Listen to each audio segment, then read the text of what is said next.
안녕하세요. 어둠의 숨결에 다시 오신 것을 환영합니다.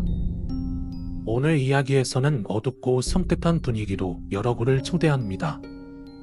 이 이야기는 미스터리와 공포를 동시에 담고 있습니다. 비정상적인 환상이나 현실에서 벌어지는 심리적 공포의 순간들을 통해 소름 끼치는 분위기를 조성합니다. 친밀한 스토리텔링 방식으로 이야기를 풀어나가면서 마치 직접 겪고 있는 듯한 진짠감을 느끼게 될 것입니다. 이제 무서움과 불안감 속으로 함께 빠져들 준비가 되선다. 형이라고 부르기에도 상당히 부끄러운 내 인생에 있어서 도움은커녕 징밖에 되지 못하는 몬단이야.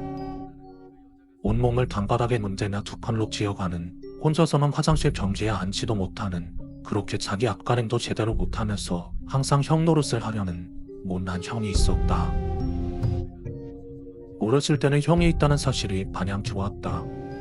항상 내 옆에서 같이 TV를 보고 밥도 같이 먹고 같이 나가서 뛰어놀 수만 없었을 뿐이지 그 외에 다른 모든 것들을 형과 함께 했고 그것만으로도 나는 행복했다. 비록 다른 형제들처럼 손잡고 함께 학교에 가지 못하는 것이 아쉬웠지만 형은 어머니의 등에 업혀 특수학교에 갈 때마다 혼자서 학교에 가는 내 걱정에 항상 이렇게 말하곤 했다. 저 조심하고 누가 괴롭히면 형한테 말은 형이 꼭 지켜줄게. 그런 형이 작아 보이기 시작한 건 중학교를 들어가고서부터였다. 중학교 2학년 때 우연히 정신적 장애를 가지고 있는 친구랑 같은 반이 되었다. 그리고 그때 알았다. 다른 사람들이 장애인을 어떻게 대하는지. 장애를 가진 친구가 엉뚱한 짓을 할 때마다 그 친구를 도와주기는커녕 장애인이라고 무시하며 긴 둘러싸고 욕을하고 심지어는 때리기까지 했다. 그리고 선생님은 그 사실을 버젓이 알면서도 항상 지휘만 주고 끝냈다. 그렇게 반 친구들의 괴롭힘이 계속되자 학기가 끝나기 전에 그 장애를 가진 친구는 견디지 못하고 전학을 갔다. 하지만 전학을 갔어도 소용없을 것이다. 특수학교에 가지 않는 한 일반 학생과 다르다는 사실은 변하지 않으니까. 그나마 다른 친구들에 비해서 비교적 양심이 있던 그 시절에 나는 장애를 가진 친구가 괴롭힘을 당할 때마다 형을 생각나서 도와주려고 했지만 그 분위기를, 장애를 가진 친구를 놀림감으로 여기는 분위기에 휩쓸려 그저 바라볼 수밖에 없었다. 그런 식으로 장애인에 대한 관념이 머릿속에 잡혀버린 나는 장애인 손을 가지고 있다는 게 점점 창피해지기 시작했다. 학창시절 내내 집으로 친구들을 초대하지 않은 이유도 그것 때문이었다. 형이 창피해서. 하지만 형은 내 생각도 모르고 항상 친구들 좀 집으로 초대하라고 했다. 지우지우 너는 친구도 없냐? 집에 친구를 좀 들어와 같이 놀게. 형이 그렇게 말할 때마다 나는 친한 친구가 별로 없다고 둘러댔다. 아, 내가 아직 친한 친구가 없어. 너 광따냐? 그런 건 아니야. 누가 너 따돌리는 말은 형에 꼭 지켜줄게. 형이 그럴 때마다 형이 조금씩 비워졌다. 모든 게 형태는 이틀 내 마음도 보고. 그렇게 시간이 흐르고 고등학교에 들어간 나는 형이 본격적으로 싫어졌다. 순전히 형의 장애 때문에 형이 싫어진 것은 아니었다. 사실 형을 증오하는 마음을 키운 것은 내게 많은 것을 요구하시는 부모님의 탓이 컸다. 내게는 시간이 필요했다. 나를 위한 나만의 시간이. 고등학교에 들어서면서부터 나만의 시간을 갖는 것이 절실했다. 하지만 부모님은 언제나 내게 형의 수발을 드나고 하시면서 강제로 나의 시간을 빼앗았다. 고작 집 몸통이 하나 제대로 못 가누는 적기 때문에. 나는 동건히 내 자신을 억누르고 참아야 했다. 그러다 한 번은 그런 내 모습이 안쓰러웠는지 형이 말했다. 나가도 돼. 나는 괜찮으니까 하고 싶은 거 하고 와라. 엄마가 뭐라고 하는 형이 꼭 지켜줄게. 걱정 말고 다녀와. 왠지 선심을 쓰듯이 나는 형의 태도가 마음에 들지 않았지만 너무나 고마웠다. 나는 그렇게 형을 믿고 나왔다. 그리고 집으로 돌아온 나는 처음으로 아버지한테 싸대기를 맞았다. 아버지는 내게 실망을 하셨다며 나를 때리셨고 어머니는 단바람에 똥을 싸시는 형을 씻기느라 나는 신경 쓰지도 않으셨다. 지켜줘? 누가 누구를 지켜줘? 똥오줌도 못 가릴 접시 주제에. 그날 나는 아버지에게 맞은 뺨을 눈물로 쓸어내리며 잠들었다. 그렇게 한참을 자고 있는데 내 배 위에 누가 앉아있는 것 같은 답답함에 눈이 떠졌다. 눈을 뜨자 내 배 위에 어떤 사람의 등이 보였다. 그 사람은 내 배 위에 눌러앉은 채 꼼짝도 하지 않았다.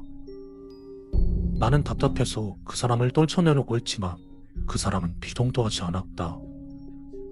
그렇게 포기하려고 하는데 그 사람이 나를 돌아봤다. 형이 웃고 있었다.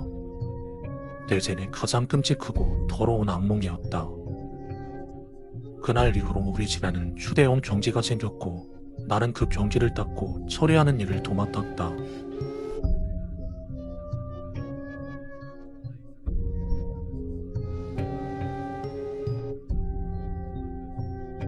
고등학생인 내가 형의 이것을 주족에 신경을 쓰는 것은 너무나 곤욕스러운 일이었다. 그러다가 문득 생각했다.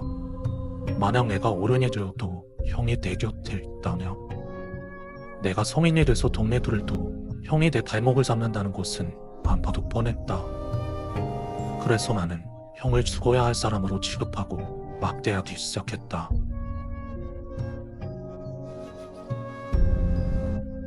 형이 알아서 눈치껏 떠나주기를 바랬다.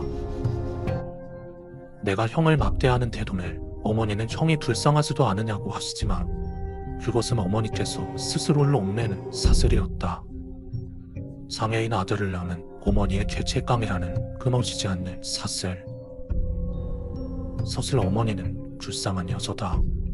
누구보다 형에게 옥매의 삶을 사셨으니. 씨발, 나만로 내 형을 너만 없으면 모두가 행복해질 텐데. 그리고 나는 오늘 계획을 세웠다. 그 만할색제 대주교. 어머니와 아버지가 모두 일하러 나가신 오늘 나는 형에게 슬며시 다가갔다. 형은 공부를 하는 채 종이에 뭔가를 적고 있었다. 병치 공부해서 뭐하게? 나는 형의 머리를 발로 툭툭 차며 말했다. 형은 아무런 대꾸도 하지 않았다. 일반 사람이라면 말 섞기가 싫냐? 나는 발로 치는 감독을 높였다. 있는 힘껏 형의 얼굴을 발로 쳤다. 형의 코가 옆으로 꺾이면서 시뻘건 코피가 쏟아졌다. 나는 피를 쏟으며 아파하는 형의 모습을 아랑곳하지 않고 계속해서 형을 대봤다. 지난 17년 동안 억눌렸던 분노를 폭력이라는 이름으로 마음껏 터뜨렸다. 그렇게 얼마나 두드러했을까. 형의 얼굴은 이미 알아볼 수 없을 만큼 망가졌었다. 피범벅이 된 얼굴에는 이미 생기가 보이지 않았다. 죽었나? 몰라. 될 대로 돼야지. 나는 집 밖으로 나갔다. 순간 물배가 아려오는 불쾌한 고통이 느껴졌다. 너무나도 불쾌한 기분을 씻어내실 시원한 바람이 필요했다. 나는 정처 없이 돌아다녔다. 시간이 어느 정도 흐르고 집으로 돌아갔다. 그렇게 집에 가까워지자 사이렌 소리가 들려왔다. 경찰인가? 씨발, 몰라, 어쩌라고. 사이렌 소리 너머로 구급차에 실려가는 누군가가 보였다. 형이었다. 온몸이 터져서 바라볼 수는 없었지만 형이었다. 그때 옆에 있던 아주머니가 소리쳤다. 아유, 어쩌면 좋아. 릭서 자살을 했어. 자살을. 다음날 알았다. 형이 유서를 쓰고 아파트에서 뛰어내렸다는 사실을. 그때 형은 공부를 하고 있었던 게 아니었다. 형은 모든 걸 알고 있었다.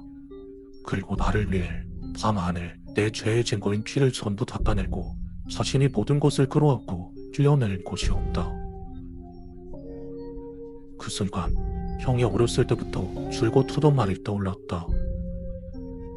형이 꼭 지켜줄게. 물배가 아려왔다. 그 기분 나쁜 고통. 내 신체의 일부가 떼어져 나가는 듯한 아련한 고통.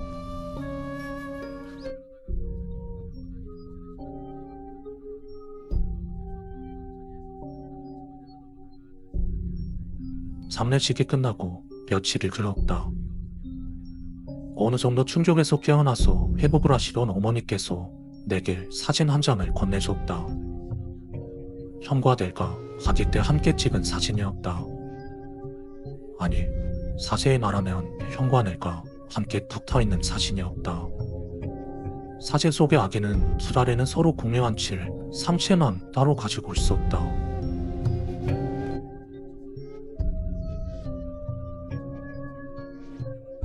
서로 붙어있는 사진을 보고 담담한 나를 보며 어머니께서 말씀하셨다. 뒤에 있는 게 친수하고 네 윗배에 붙어있는 게 네 형 미스야. 서로 갖고 붙들고 있는 모습이 얼마나 불쌍한지. 사진과 선우의 손을 꼭 쥐고 있지. 엄마는 정말 고민 많이 했어. 둘 다 살리려면 하나가 고통을 받을 수밖에 없었어.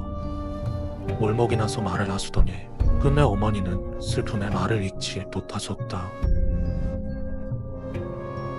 물때가 아려왔다. 내 신체의 일부가 떼어져 나가는 듯한 아련한 고통.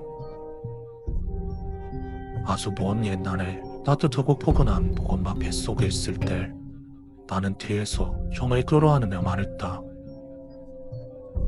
형은 무서워.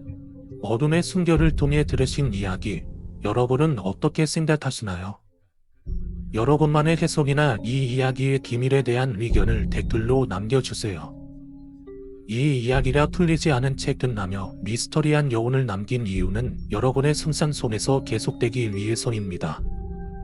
좋아요와 구독, 그리고 댓글로 여러분의 생각을 공유해주세요.